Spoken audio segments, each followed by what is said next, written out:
night court. Order in the court. His Honor the Judge. Officer, get those women away from that radiator. It smells like a monkey cage in here. What's the first case?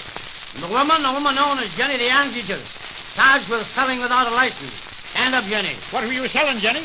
I wasn't selling nothing. You wasn't giving it away, were you? Wasn't giving what away? Whatever you have. What have I? Well, from the looks of you might have anything. Why did the officer arrest you? He arrested me because I had crabs. How did he know you had the crabs? He saw 'em. He saw your crabs? Where did you have the crabs? Where do you think I had 'em? Silence in the courtroom. Tell me, Jenny, what kind of crabs did you have? All kinds, large and small. Well, how did the officer come to see them? He didn't come to see 'em. I showed 'em to him. Ah, you showed him your crabs. Yes, sir. What did he say? He said he wouldn't be bothered with them. Well, they can bother you all right. They never bothered me none. If you leave them alone, they leave you alone. Silence! I guess I'll have to send you to the Board of Health to get rid of those crabs. Do you think the doctors there will like 'em? I don't think they'll like them, but they'll get them off of you. I ain't got 'em on me. I gave 'em to the policeman. Jenny, don't you know you can't go around giving crabs to people?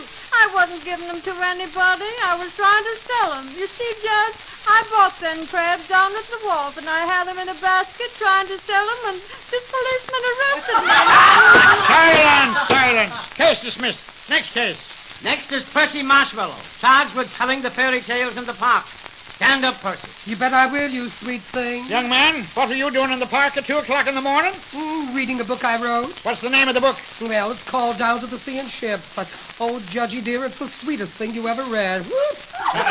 Silence! What do you work at? I'm a bone polisher. A bone polisher? Yes, what do you do? Why, you sweet thing, I polish bones, of course. Oh, it's the grandest thing what I can do to a bone. I can make it shine and glisten like nobody's business. Whoop. You should see me, dearie. Silence! Where do you polish these bones? Oh, sometimes in my room and sometimes where I work. Where do you work? At the Brown Medical College. Explain yourself. Well, you see, Judgy, they give me the skeletons after the students dissect the bodies. And, of course, I polish up the bones, and then I paint them to give them that ghostly appearance. I see. And what other kind of bones do you polish? Oh, Judgy, dear, when I can do to a chicken's bone. What kind of a chicken? Why, a two-legged chicken, of course. Silence! Officer, Yes, sir. put Percy in the can for 30 days. And, Percy, you'll do no bone polishing there. Oh, that's what you think, you old auntie. Well, you don't know the half of it, dearie. Officer, better lock Percy up in the woman's tank. Oh, you beast. Court adjourned.